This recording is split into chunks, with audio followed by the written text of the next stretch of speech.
Dieter Meier from Yello, this is obviously a massive pleasure to be talking to you. I want to first of all start talking about your early life and about what sort of music your parents listened to and what sort of creative influences were around you at that period.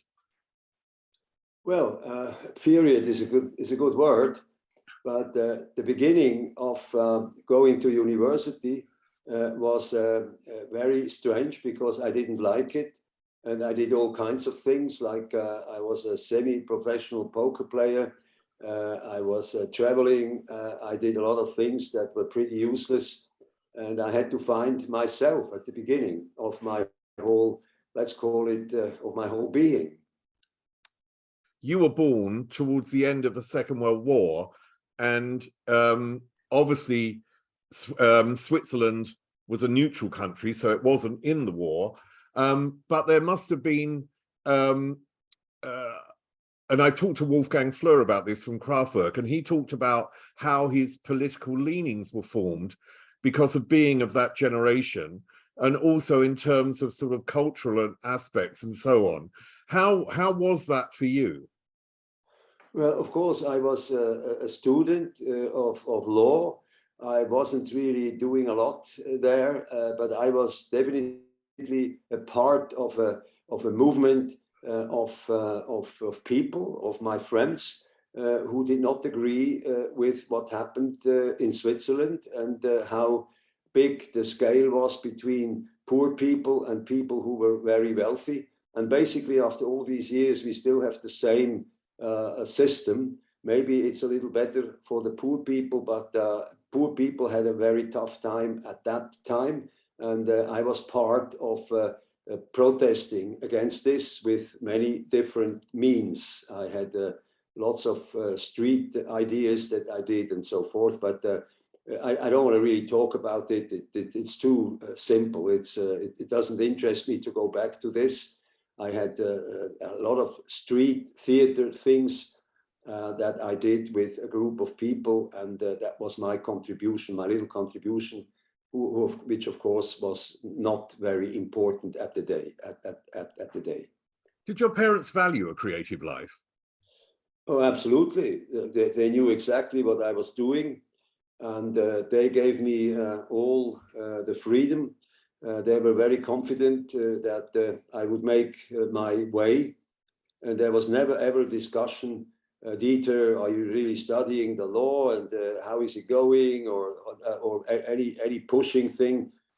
My parents were happy that I had a good relationship with the whole family, and even though I went on another path, another road. I mean, there were discussions, of course, but very productive and good discussions. You mentioned that you became a poker player, but what is it about poker, could you say, that it gave you in a positive way? And what did a dependency to gamble leave you with? Well, poker is a total escape from the real world. You know, if you are a poker man, you are like under a glass, how should I say, a glass wall. The whole world around you doesn't count anymore, because each time you get your cards is like a new life, and you have to make decisions. What do I do now with my cards? So I learned a lot playing poker. Did the dependency to poker leave you with, was that sort of difficult to get away from, this dependency? The what? The dependency, because you've talked about gambling before, and in essence, it's a dependency, like, you know, drugs are a dependency or anything. No. Drugs were not an issue. My only, how should I say, my only leaving the normal society was not there, because I was a professional gambler. I mean, 4 or 5 times in the week. I was gambling from 9 in the evening till 5 in the morning. And when there was no poker party, I felt like a lost dog and was strolling around town and didn't know what to do with myself. you were brought up in a wealthy family and you were a millionaire by the time you went to university, I've read. So, and you became an artist. So why do we generally believe that art can be only created by the poor? Well, this is not the case. I mean, a lot of artists came from very wealthy families and made a big career, and a lot of people with no background also made a big career, even when you need when you don't need to make money because you have to win as an artist. You're even more hungry than the wealthy guy who does not is not showing how good he is as a so-called artist. You know, I was lucky that I did a lot of pieces on the street, and some important gallery and was heißt museums. They gave me the opportunity to show what I could show. The first time when I was quite young, I had a show just for me at the Kunsthaus, and I was very surprised because until that, all my so-called art pieces happened on the street. I did lots of things on the street, and they thought it was kind of interesting. And then I was at the Museum of Zurich, and in '72 I was invited to Documenta and so forth. And of course, it was a luxury that making money was not my first issue. My first issue was sort of finding myself in what I did, you know, and it wasn't, how should I say, a hunger to become big and famous. The only thing that made a difference for me was that I was always happy when I had an important exhibition, because this was nice for my parents, because my parents could not really follow what this guy was doing. But when I had the chance to have an important show in a museum, they could read from that I must not be just a crazy nutcase who does strange things on the street. Did you have a mentor in any way, or a particular person, or through books, or did you achieve things by doing? Very much by doing, and my street pieces were pretty absurd, and it was dealing with the total nothingness. Everything I did made no sense whatsoever. It was just there because I wanted to be there, and I had no other reason to put anything somewhere. I mean, one of the ones you did, and you've mentioned already a couple, but in '69 you sat in a public place and counted 100,000 pieces of metal. So what was the reaction to this? Well, the reaction was quite surprising. A lot of people came there, and they wanted to know, what is this guy doing? It was on a public square. And very funny was that an elderly group of people, they wanted to ask me, what is it exactly you're doing? And of course, I was not talking to anybody. And then they were going around this framed circle where I had my pieces of metal, and I was sitting on a wooden box. And then the husband of this lady went a little down, and he was reading from that box, import, export.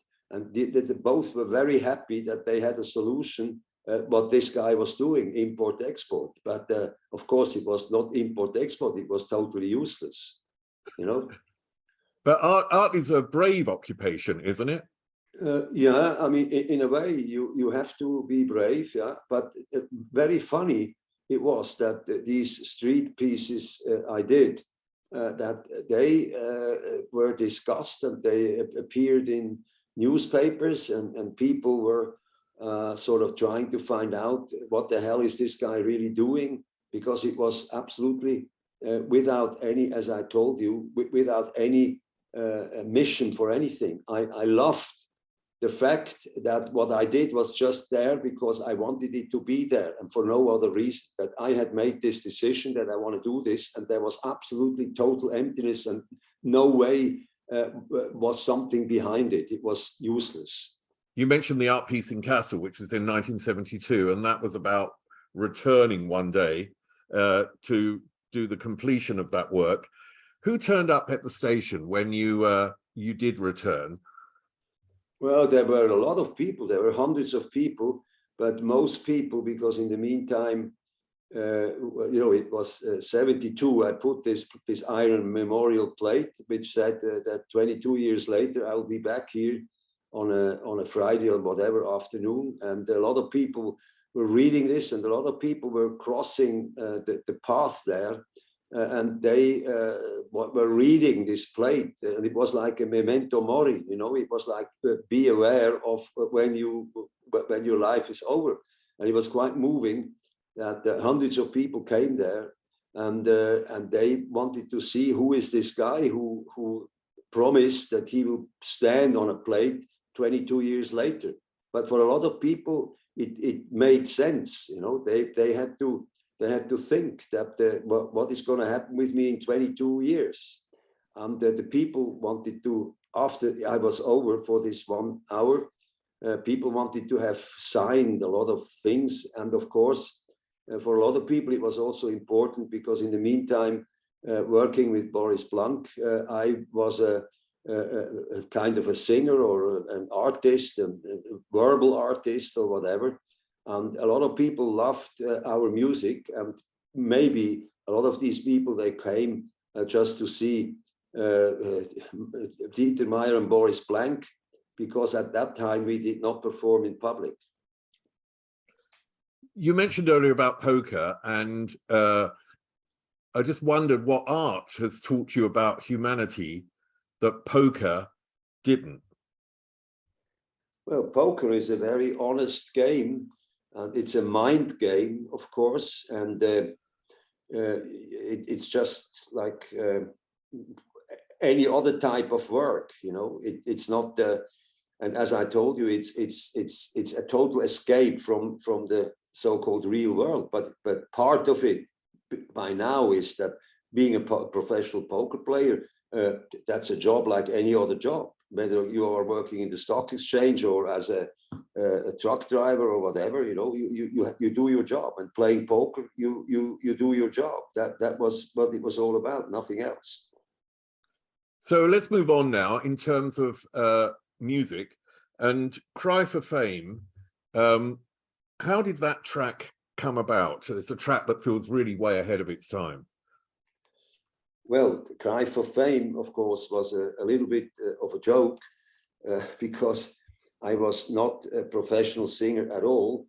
And because I couldn't really hit the notes correctly, I started to do a lot of rhythm with my voice, which finally then, when I worked with Boris Blank, went to standing at the machine every day for all my life. I used to do it and I needed, and this was kind of a pre-rap situation.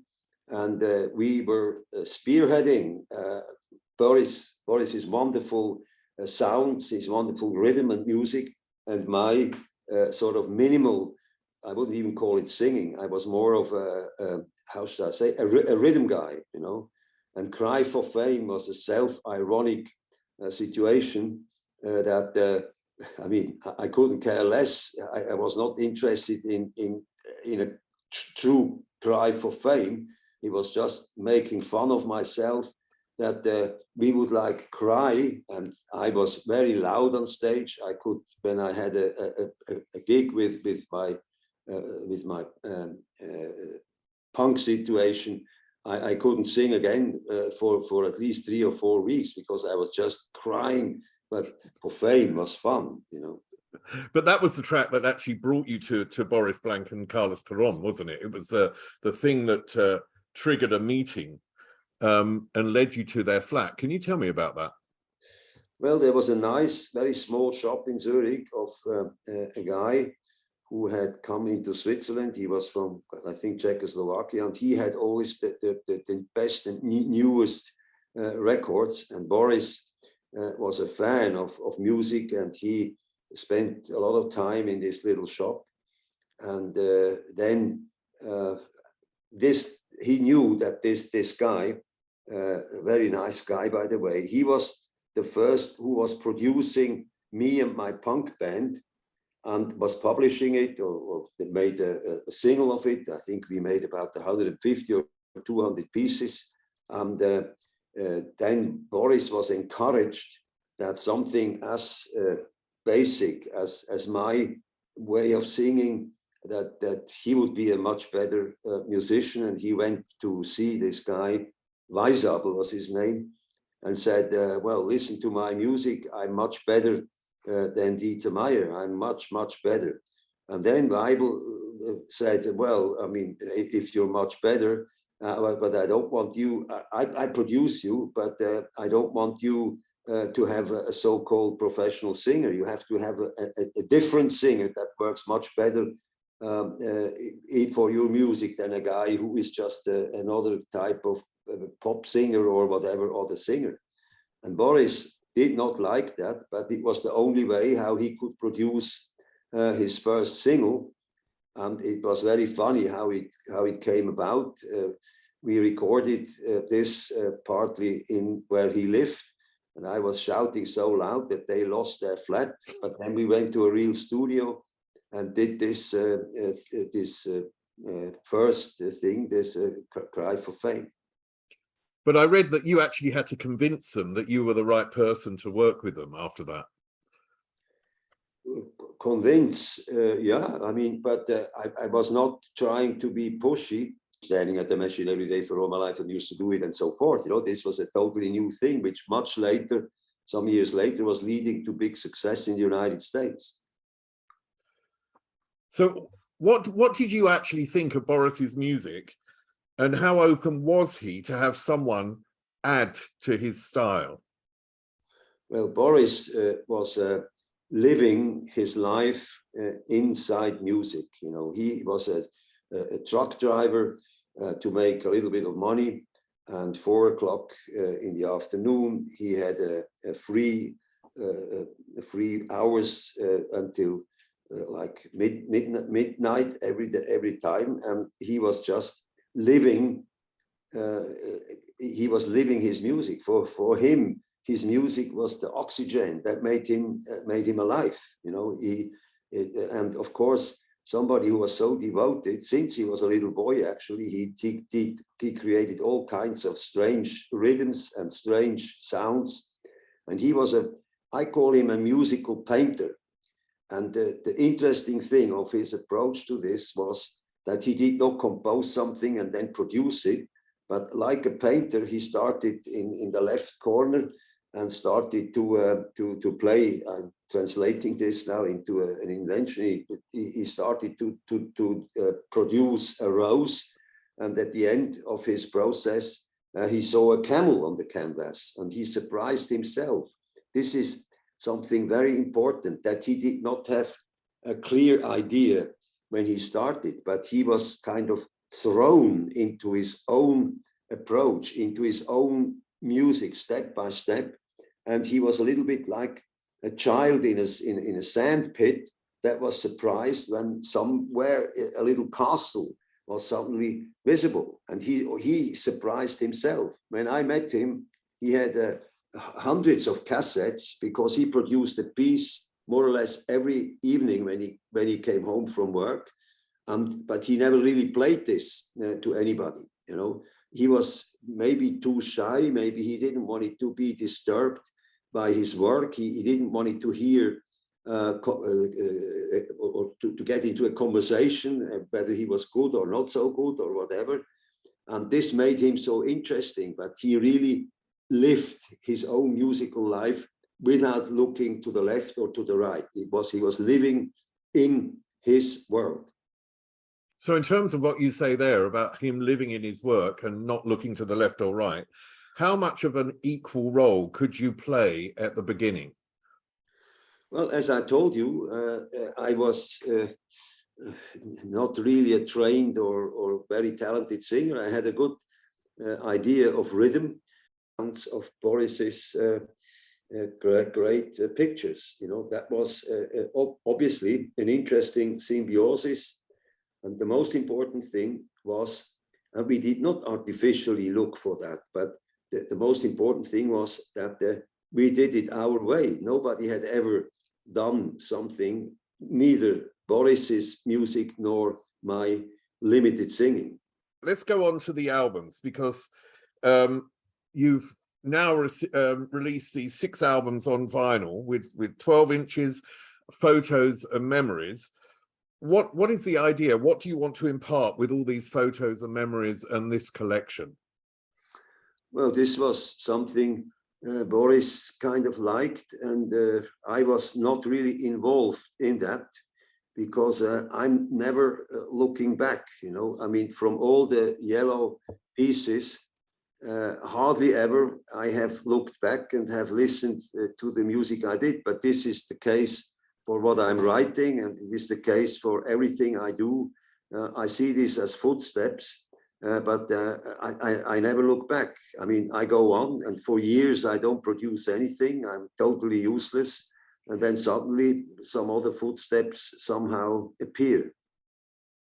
And in this, you include photos of your respective wives. Is this in a way to honor their role in your success? And what has been that role? No, that was not of any importance. It was just fun. Like I had my little daughters acting in some of acting. I mean, they just had fun. They were like children. They were children. And the fact that our wives also appeared eventually, Patricia much more than Monica in our music, but it was not a planned concept that we now promote our wives. It was just like having fun with Patricia and Monique, my wife. And if they liked to be part of it, okay, jump into the world of Boris Blank, and here you are. There was no concept behind that, and they also did not. They also did not sing, but both these ladies are very great dancers, and it was just fun doing this. You know, I mean, practically everything we do was having fun. And when the famous Anton Corbijn was present at our video shoots in his wonderful Dutch language, he always came to me and said, "Dieter, this is chaos. This is total chaos. How can you do this?" And this was exactly what I did. I had a 16mm camera. By the way, this was my first movie that I did, and I was invited even to the Cannes Festival because they had to open their doors to experimental stuff. And so I used the camera like a brush, so to speak. And the beautiful thing was that whatever I did with that camera, I couldn't see it immediately, but I loved the idea to do crazy things with the camera and then be happy to see it when it came back from the lab, and it showed what had come up sort of as a wonder. You know, of course, I had a certain routine by the time, but it was really making fun of throwing this camera in the air, of having single shots, of having superimposed shots, and it was not an interpretation of our music. It was something that was kind of, how should I say? It was an additional nice combination, but it was not that I tried to interpret Boris's sounds or our music and then made a video of that. The videos were as crazy as everything I did. I mean, going along with that, you said earlier about Boris's music as a cinematic experience. So what did that allow you to contribute in a wider sense? Because you'd made films with sounds before, and I wonder whether it gives you a wider palette that you can contribute on. Yeah, I mean, Boris was kind of skeptical at the beginning of my contribution as a filmmaker, but at the end of the day, he started to like it. That his contribution, which was major, of course, that this was something separate. It was not an interpretation. Boris would never accept an interpretation. It was like very distant from his music. And as I told you, we were flying in a balloon, and we did all kinds of funny things. We enjoyed the experiment of the rhythm and the paintings of Boris, and to edit then in a positive way what had come out. But there was no concept, there was no script. There was maybe one idea, like you might remember Pinball Cha Cha, you know. We had a pinball machine somewhere in our studio, and Boris was just a pinball virtuoso. And it was very funny that he was sort of performing, and he proposed that he should sing, or kind of sing, with my voice. You know, Pinball Cha Cha was Boris Blank as a musician, and as a kind of he used my rhythms, and I loved it. I loved it that he was. Everybody thought that was Boris singing, but it was my voice, and it was an overdub that he did it. He was a Pinball Cha Cha freak.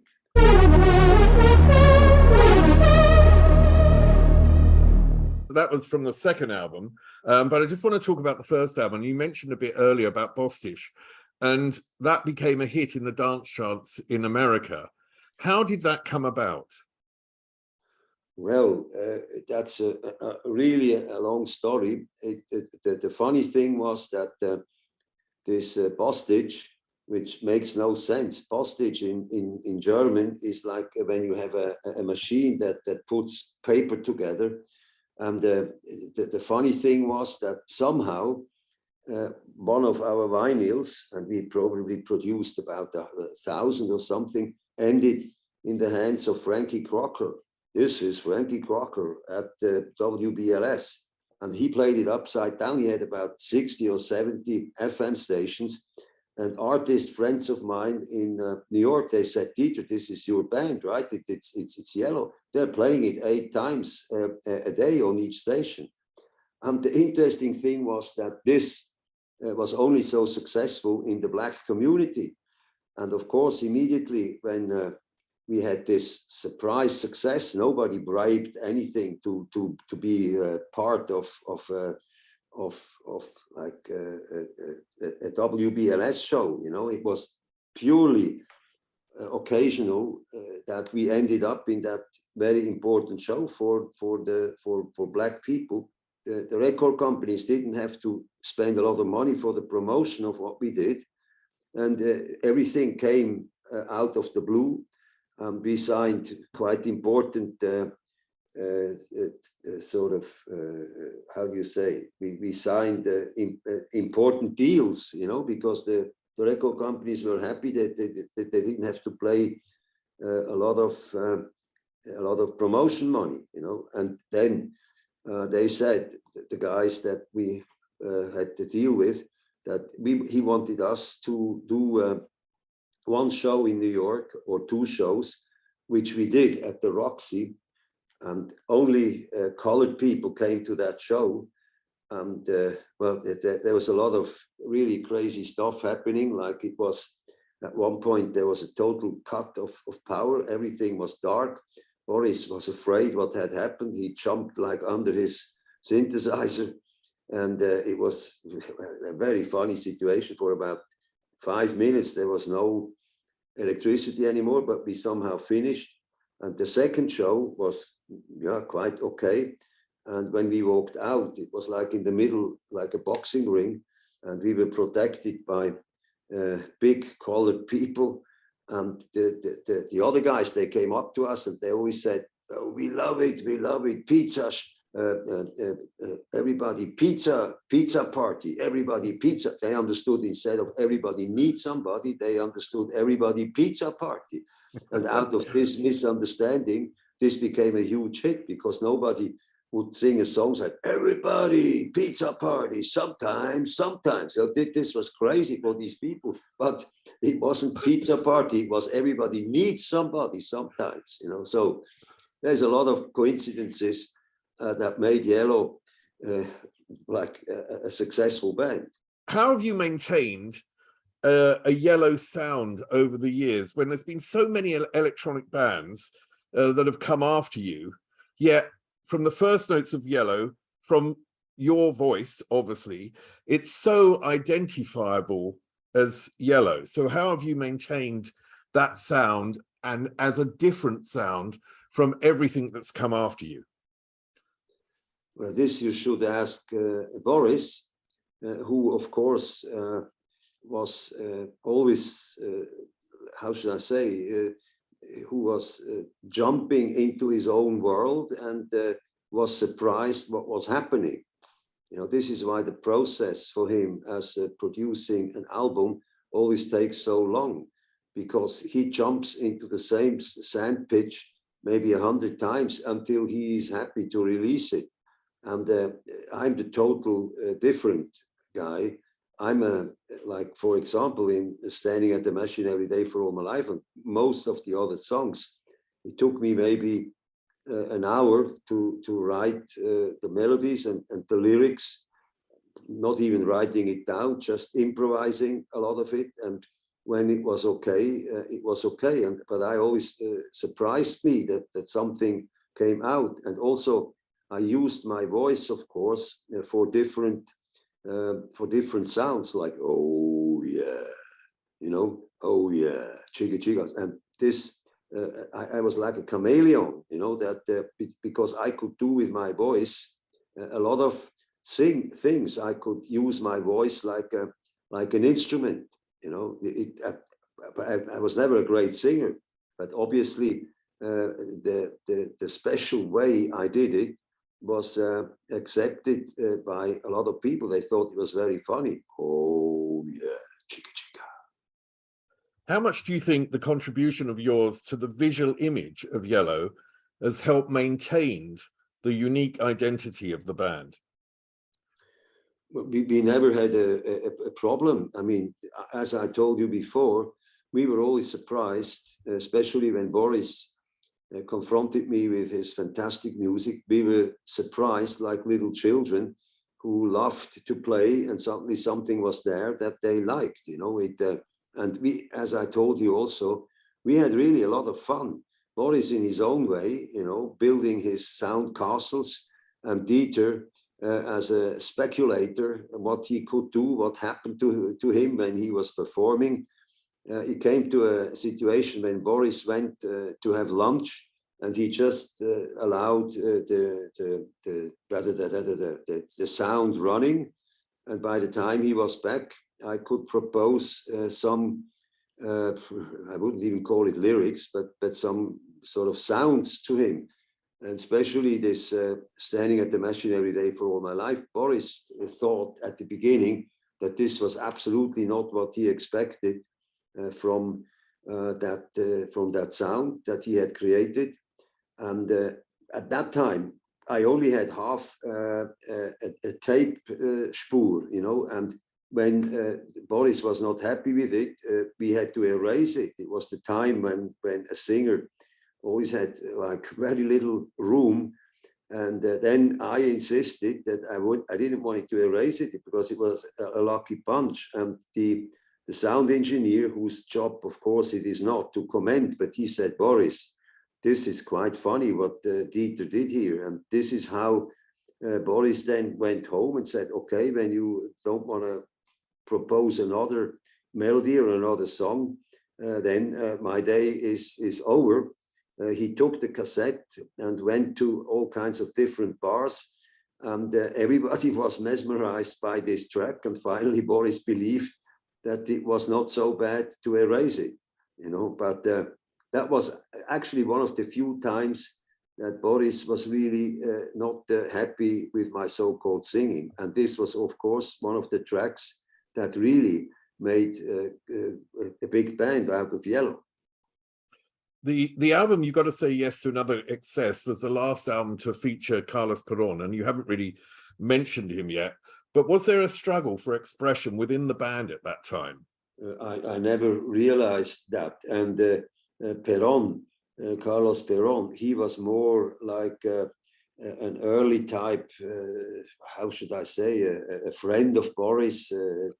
Maybe it's even a little bit of a producer he wanted to be, but he came to a point when Boris didn't want to continue to work with Carlos Perón, and Carlos Perón went for his own way, you know. But he was just a separation which clearly had to come up sooner or later, because Boris really wanted to be on his own. He didn't want to have anybody around when he produced his music. So Perón found his own way and his own style, and the band was split. But even when we worked together, the contribution of Perón was minimal. But nevertheless, Boris liked it to have this guy in the studio. It was a good symbiosis, but not so far on the musical side, but just on having somebody who enjoyed his music when he was working. I mean, once, you know, when Carlos left, and then you made Stella, that was when, you know, the hits really came in with Oh Yeah and Vicious Games. Yeah. And so do you put that down to the fact then you were really able to, or Boris was really able to complete the music on his own, and you were able to contribute your part as well? 99% of whatever happened to Yello was Boris Blank and my voice. And the fact that Perón left, I mean, was of no importance at all. You know, it had nothing to do with our breakthrough. As you know, it is always an alchemistical wonder if a little band from Switzerland has a worldwide situation, and millions of people liked our sounds and maybe even a little bit my voice. Now, you worked with Billy MacKenzie over the years, of the Associates, Party Fears 2, which was a track that I adored in the early 80s. What had been your connection to him before you worked with him? Was it through his music that you knew him? And how would you describe his talent from working with him?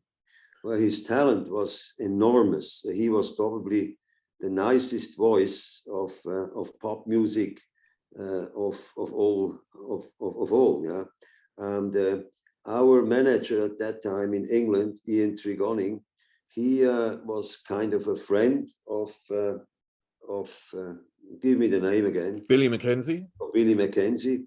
And Billy MacKenzie, first of all, he also was singing for Boris, but most important was the contribution of Shirley Bassey, because Shirley Bassey couldn't read notes. And when Boris insisted to work with Shirley Bassey, Billy MacKenzie, he didn't compose a track, but he was singing for Shirley Bassey, listened to MacKenzie.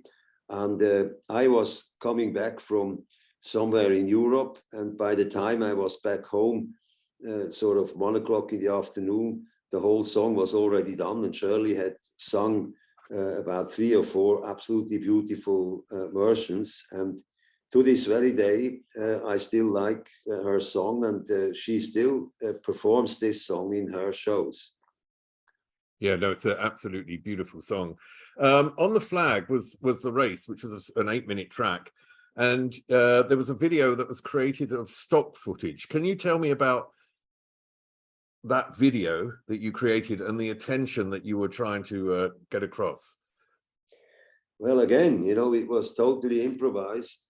Of course, there were some relationships with the song, but there is no big secret and no real composition behind this. I just actually, Patricia Fontana, she did a marvelous job as a dancer, and Boris was an incredible comic in this performance when he was sitting in his little. Well, he was just on a chair, and the whole thing turned out to be funny. that he wasn't even sitting in a car. But I mean, yeah, the rest, as I always told you, is just by coincidence. You know, this was, we just again enjoyed to have fun with that track. And the funny thing was that a German company that had a video show, they were looking for a soundtrack, and they didn't like what they got sent, and then they asked Boris, and Boris said, "I'm not going to do this." And then he did it with a piece that he thought was not that interesting, but he delivered it, and it became a very famous track from him. To what was the name again? The race, of course. But it was a big show was on, and this also helped to make us famous. Now, you've also become an entrepreneur, and in your life. So, how much creativity is in entrepreneurship? Well, that's a good question. You know, I was more like fascinated by certain ideas of certain guys or certain women.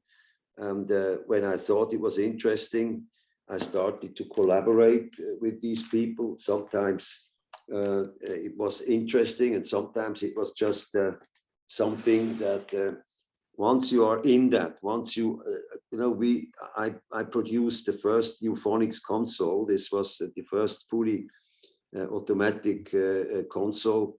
And it was very expensive. I spent a lot of money, and at the very moment when when big companies were working with our console, like out of 7 Oscars, 6 were won with our console, and I was happy. I thought this is now like a breakthrough. And then an incredible thing happened, that CNN had a speech by George W. Bush, and the guy who was mixing this, he was very interested in listening to 2 ladies who were still sex adventures, and this went over the speech of George W. Bush, and it was a huge scandal in the whole United States. Now the CNN guys, they came to us and said, "Look, you have to take this on your own mistake. We look like total idiots. If you don't do that, we are not working with you anymore." So poor company said, "Okay," in which case we have to admit that it was a mistake, which was not true. Not only did CNN still work with us, but also a lot of other big companies who had bought or were about to buy our consoles stepped back and said, "Well, here we see this analog console still is not reliable, and we don't want to work with it." And this was the moment when I had to give up. You know, I was happy to get 60 cents to the dollar back, but it was a big loss and really a very depressing situation, because I had the first console ever and the best console, and I had to give up because as the reason was that I was not able to go back again.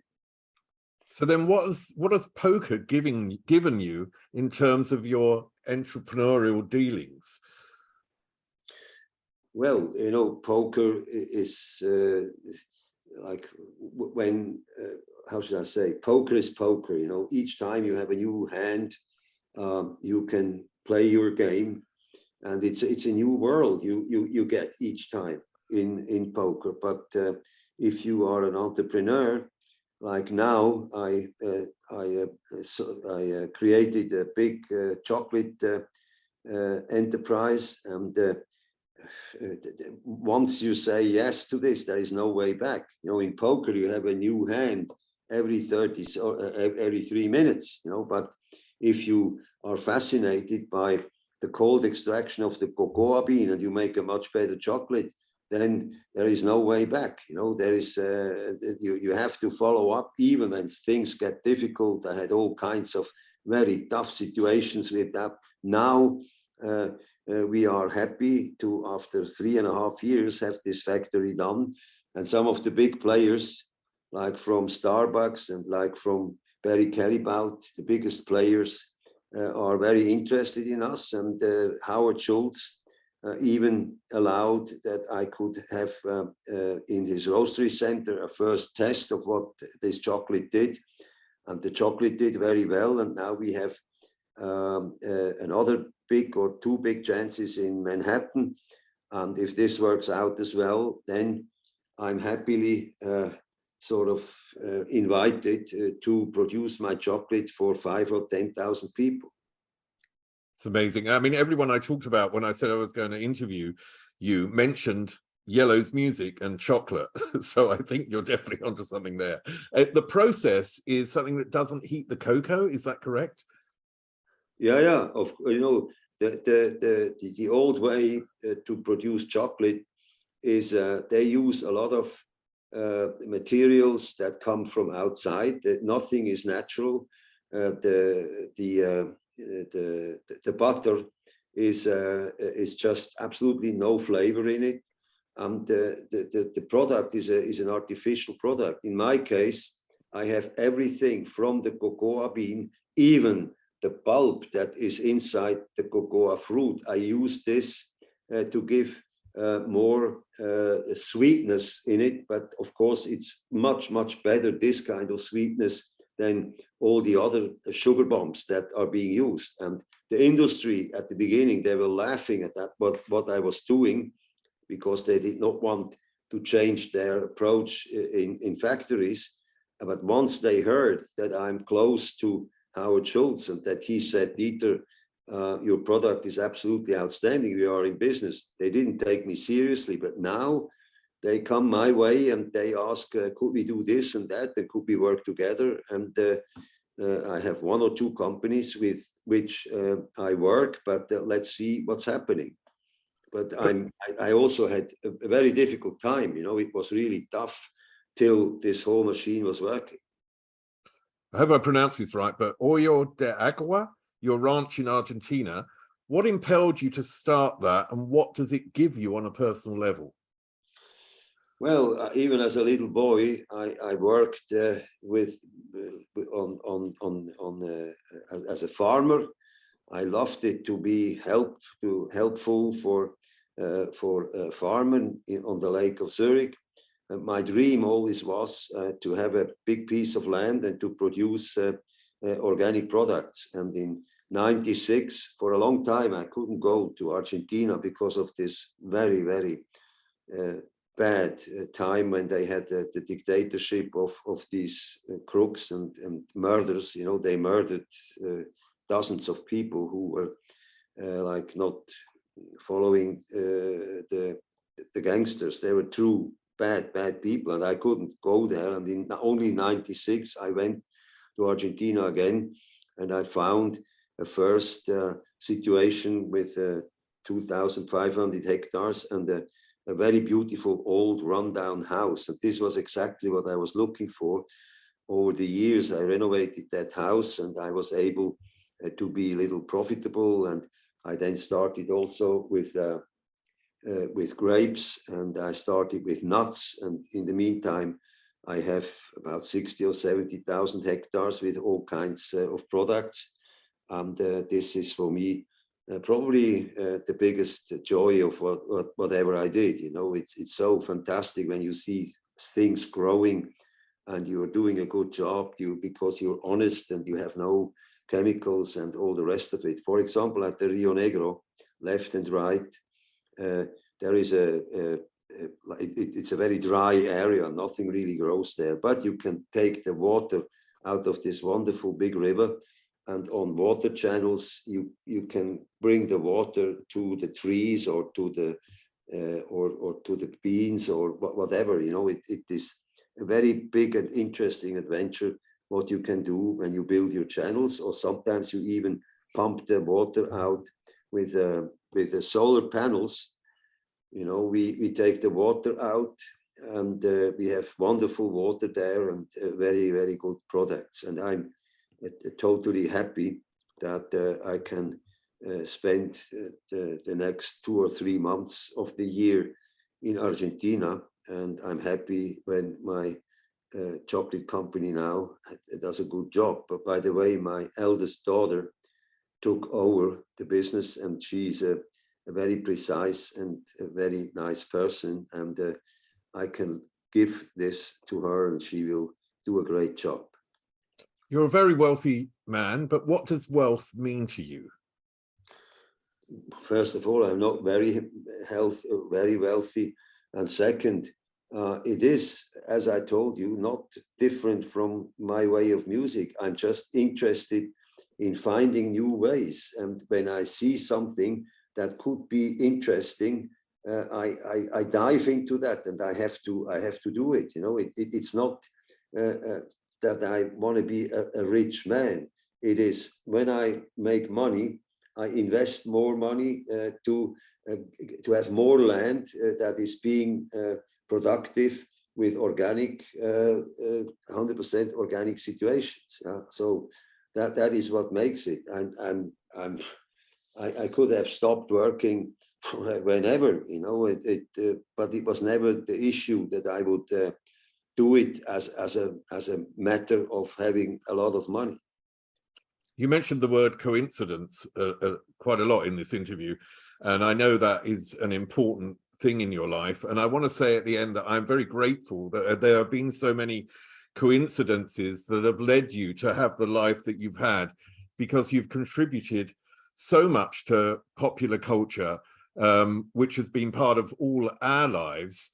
And I think I speak for so many people that we're internally grateful for your musical, your visual contribution over the years, and I can't wait for the chocolate. So Dieter Meier, I want to say at the end, thank you very much for joining me today. I have to thank you, and you had so many interesting questions, and of course my English is sort of limited compared to my mother tongue, which is of course German, and I hope you could use some of my statements. And especially today, I had a complicated morning, and I was maybe not at the top of my capacity, but I enjoyed your questions, and I hope that you can work with it. Dieter, ich kann alles mit das machen. Es ist überhaupt gar kein Problem. Dieter Meier, danke. Well, if you send me your address, I can send you some chocolate. And there is only one disadvantage. If you have tasted my chocolate, you will never taste another chocolate again. I totally believe that. You get a total addict. You have to live with that. Yeah? Okay. That's the addict I can live with. Brilliant. Okay, Dieter Meier, thank you again. Bye. Thank you. Thank you. Thank you. Up there is an interview I recommend. Down there is where you can find all the podcast interviews. And here is where you can connect.